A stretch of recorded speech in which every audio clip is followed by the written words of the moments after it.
Well, hello, everybody. I'm trying YouTube and these lovely videos that I get to share with you almost weekly. I don't know if we have an exact schedule here, but basically. And I'm just trying the live version inside YouTube today. So I never edit my videos anyway. I just want to speak to you all very candidly, like you're right here in my kitchen or my living room. But another method of doing it, just bam, push the button, go live. There it is. So hello, love that you're here today. So welcome to Eating Peace this week. One thing I was remembering recently as I prepare for the Eating Peace immersion that's coming up.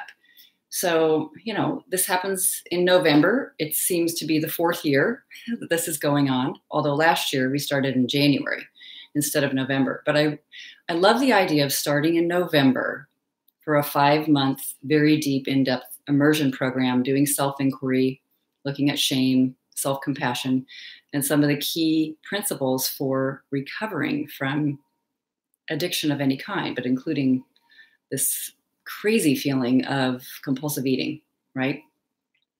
But I love starting in November because it's like the beginning of the winter season here where I live, and it looks like fall has just begun where I live. It's like gray and darker, and you could tell the days are getting shorter kind of suddenly. There's some sunny afternoons. You need your jacket. There's something about going inward and cocooning that seems in the past, when I remember, although I had trouble with eating all the time, let's be honest, but there was something about dark, quiet inner days that would make it even stronger. It was as if there was some recognition that pulling in or feeling introverted or being quiet or alone was a strong impetus for beginning to have cravings or feeling lonely or feeling empty. And I was reviewing some of my own story around eating peace and eating wars, really. And I was reminded, I have my very first binging and purging moment that I remember clearly. I actually first was recalling it when I was in therapy, and I've shared that story from time to time. It was the time that I was leaving from high school to college. So I was 18 years old, and I was getting the first daughter, the first child in my family to go off to college. I felt very nervous and very conflicted about the whole thing, but like, this is just what you do. And I have a whole story about what happened that day and what that was like. And I'll tell it again sometime. But what I was reading and reminded of was there was a time before that I had trouble with eating. And I almost forgot about it till I read it myself, because I've tracked this and looked. And it was when I went on a foreign exchange program. So yes, I'm from a family that had, resources. Somebody had to pay for that plane ticket and pay for me to be in the program, of course. And I think about that, and sometimes the pressure for me personally of what that meant. You've got this opportunity, you better go. So I was 16 years old. And it was the summer, and I signed up for a program in the Experiment in International Living, it was called.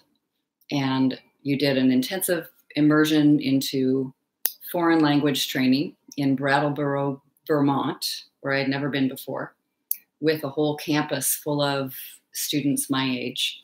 And then we flew to France, and I had a homestay, which means I was living with a family who spoke only French and had some other kids my age. And I was living there for about a month. And then there was a bike ride that happened all through France, where there was a rejoining with some of the American kids that spoke English, and then our French-speaking brothers and sisters. So what an amazing experience. I mean, absolutely incredible. I was so nervous about going. Unbelievably nervous. And when I went to the East Coast from the West Coast on a plane all by myself, flying all that distance, I mean, I was greeted by people that took good care of me, and had a dorm room and a roommate And I've still been in touch with one roommate for one person from that program for the rest of my life. Very sweet. But I made a friend, but I was so afraid about the dynamics. Now, those first 2 weeks of learning French, but with all English-speaking kids my age, it was okay. It wasn't the worst thing in the world. I wasn't a terrible student. I felt comfortable in a classroom. I don't remember anything going on with food or eating. I do remember having the typical kind of 16, 17-year-old feelings of excitement and worry and wondering if people liked me or not, for sure. And if I was doing a good job. And I remember there was this one day, all day, where you had to speak French and you weren't allowed to speak English. And there was a big buildup to that big day. And that was a little bit nervous, but funny. There was some humor. It was handleable. Something about getting on that plane, though, and going off to France and then being dropped off in my family, French-speaking family, in Pau, France. I faced the most black hole kind of loneliness I've ever felt. I had ever felt before. I've felt that since in my life, but it was at a different kind of level. It was, old, young, very, very, very young adult, kind of just a teenage angst of not being able to speak. I really couldn't speak French. I thought I was such a genius, and I'd had 2 years of French in school and been on this intensive immersion English, French-speaking language training. But when I actually got to France, I couldn't speak any French. I couldn't understand what they were speaking to me. They were going way too fast. I had to look up things in books. And the thing is, I felt the most incredible awkwardness I maybe have ever felt. The pit of my stomach. I remember sitting under a tree in the yard of this family's house and crying. I mean, just having one of those, there was definitely no internet at the time. And I had one of those long distance air travel envelopes where you can write on the inside and then you fold it up and seal it on the outside. So it's super lightweight, and it was going to be a letter home. And I was just staring at a blank page and then beginning to write and say, I just want to come home. It's so terrible. And it was really just so, I had no resources, it felt like, inside for finding a sense of connection and contact and safety. Something was just overwhelmingly terrible. And guess what I did? I wrote that letter and I sent it off home, and it was going to take 10 days to get from France back to Seattle, Washington. I went to the family dinner table and I found myself eating in that French family's dining room. I ate and I ate. I didn't understand what anyone was saying. And sometimes I would look up and notice that somebody was actually talking to me and trying to ask me a question, but I didn't even understand what they were asking me. And the amount of fear and anxiety that seemed to appear in my world and loneliness about not feeling connected to other humans was remarkable. So that is a time I remember vividly having a beginning sense of an eating battles in my life. The reason I'm sharing that with you today and how that can be helpful as you study the reasons you eat emotionally, or why you would eat that is not for hunger, and the simple pleasure of eating.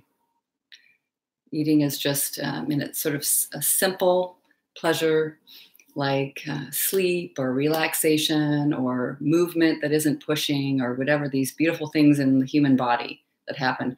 And if there's something going on that is not that, then we have a problem here. Houston, we have a problem. And mine felt big. It felt unanswerable for quite a few years. I came home from that summer weighing so much that I couldn't fit into any of the clothes that were in my suitcase.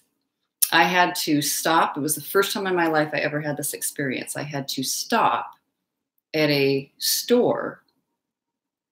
I remember somewhere, I think when that program was underway, there was a store someplace that I recognized. It was probably a chain, kind of American-oriented store or something. I don't remember. I just remember that the pair of pants I got were denim. I always wore Levi's at the time, and they didn't have Levi's that I could find, but they were white denim. And I just remember that pair of pants. It's the only pair of pants I could wear. It's the only thing that fit me, and it was the maximum size that they sold for young women or older girls of my size. And I just felt hideous.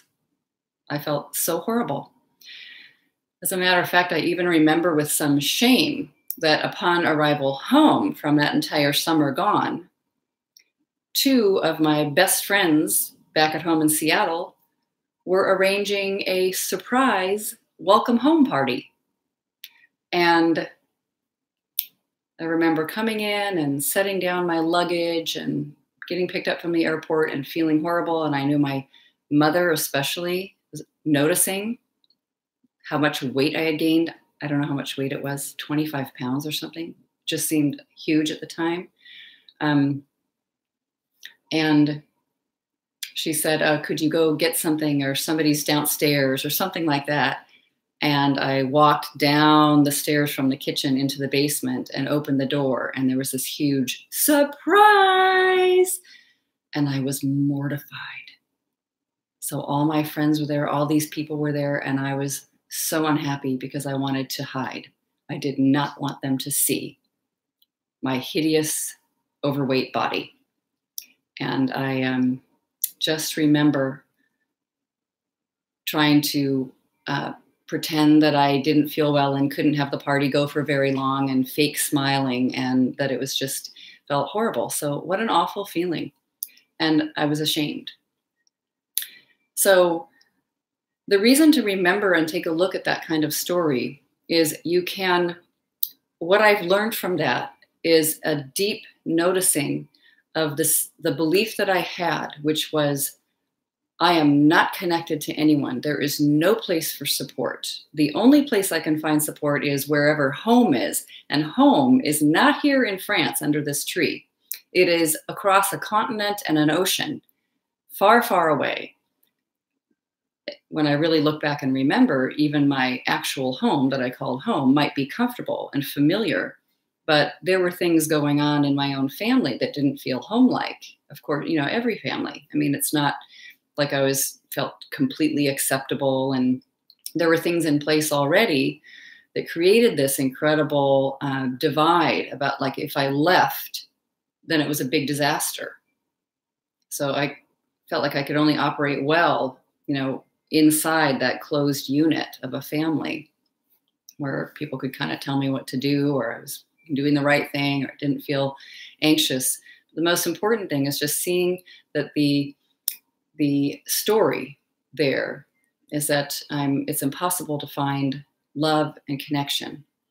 When I really look at that, it wasn't. I had one very, very dear friend, the one I mentioned that I stayed in connection to, and a couple of other people where I remember them well, and I don't even really remember their last name, and completely lost track of them, so I don't know, but they were friends of mine. And some things began to feel a little bit better when I was in their presence. And I began to learn to speak French much better, as sort of as an emergency function. My God, I have got to learn how to speak French. So I came back speaking much better French than when I left, that's for sure.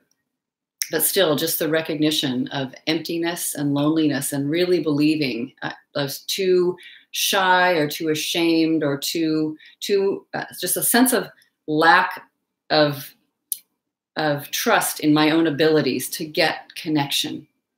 Because if I had felt like I could cry with somebody, ask them for help, or say something, reach out and have a good connection there and be solid with that, I probably wouldn't have gone through the depths of that time with so much pain and agony, and having some beautiful things that happened and incredible learning, also accompanied by really, really difficult and painful loneliness.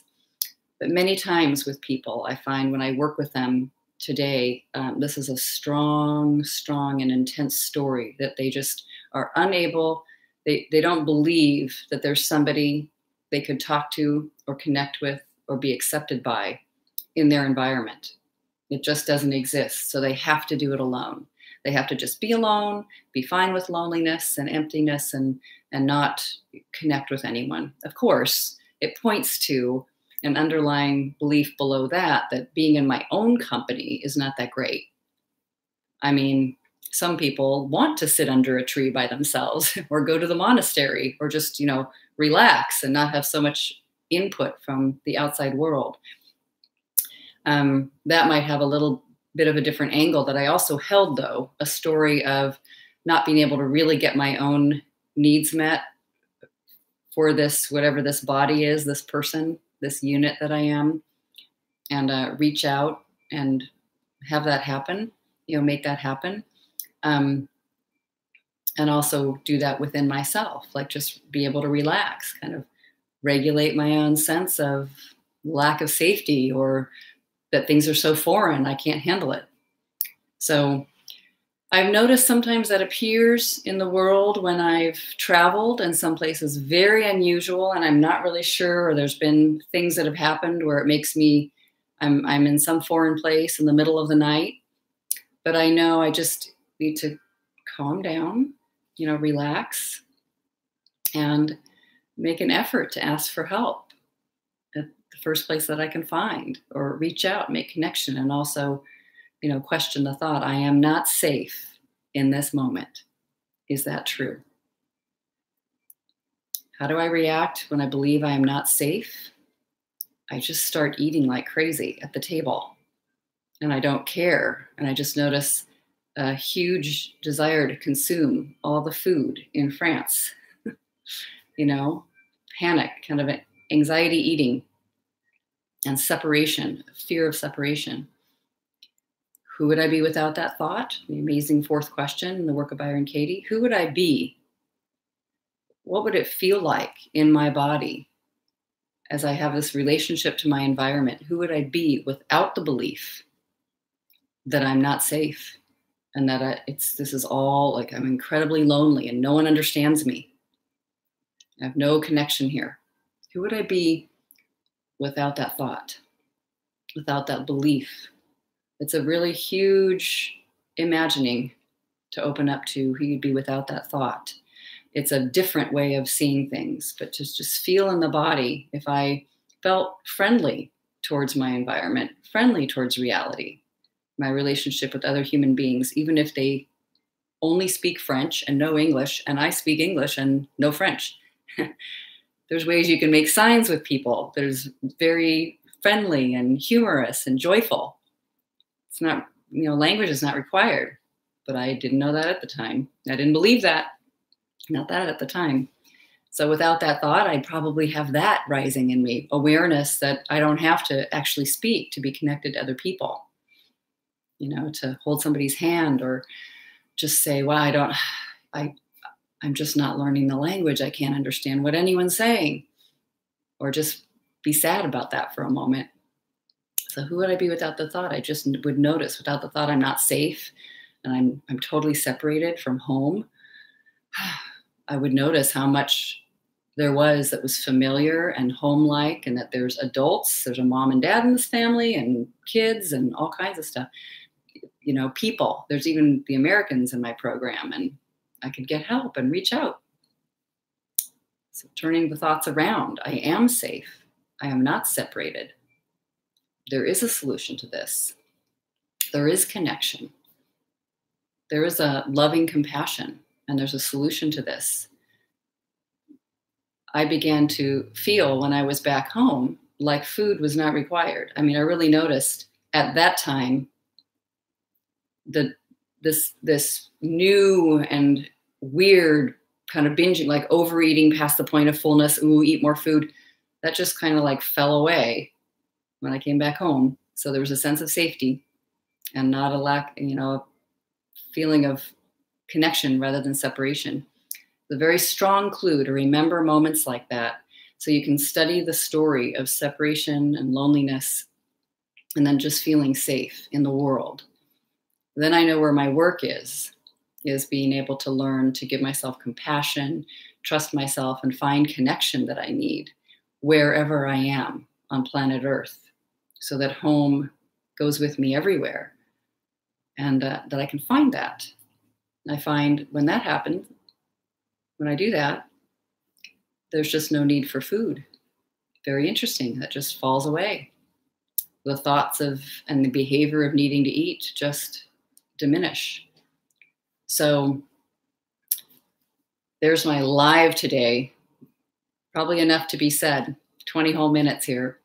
But let me know. I'd love to hear, what you notice about when you look back and just find and identify key moments that you remember something happened that threw eating and being in your body off balance. I know for some people it goes way back. It's very old, and you might be 5 or 6, and you all you ever remember is that there were some things that are off, but that's okay. You weren't born that way. Something happened along the way that opened up a stressful story about food and eating and weight and body, and just to take a look and study the files that are logged in here that have been saved in the mind that we're basing our life off of. It's like they've come along for the ride, and we're basing our life on that, and we haven't questioned them deeply. So I notice still that I have that anxious feeling in the world at different times, but then I know, I'm believing that I'm not safe and that there's no one here anywhere, and that this is going to remain unsafe and not change and shift. And that never happens. Something always occurs that is an invitation to feel connected, loving, notice that I am safe, relax, rest. Always happens. Food is not required to fuel a sense of safety. I can find it in a way of just accessing love and being connected with people, and of course, with my own self. All right. Let me know if you need any help finding your first stories. You just leave a comment. Very interesting. Fun, though, to study. And this can be turned around. All right. Lots of love, everybody. Let me know how it goes.